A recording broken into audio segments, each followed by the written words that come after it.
మాకు తానం చేసి ఒక అంగి పాయింట్ ఎత్తే అయిపోతుంది.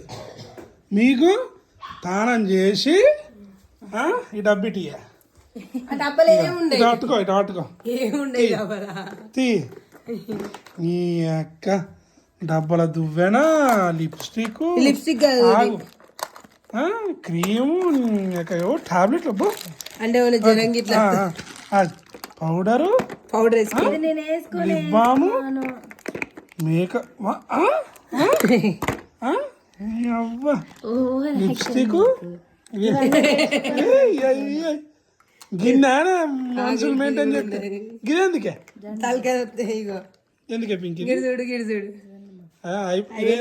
I liner fair and lovely eyebrow pencil ఇదేంటి అలోవెరా జ్యూసా ఫేస్ వాష్ గిన్నె మనుషులు పెడతా అమ్మో ఒకటి ఇప్పుడు తింటావు సుశీల ఫ్రెండ్స్ ఆడవాళ్ళ డబ్బాలు అట్లుంటాయి. మనం చూడు జేబులలో 10 రూపాయలు పెట్టుకుంటాం పోతాం. నేను కూడా వాడాను అబ్బా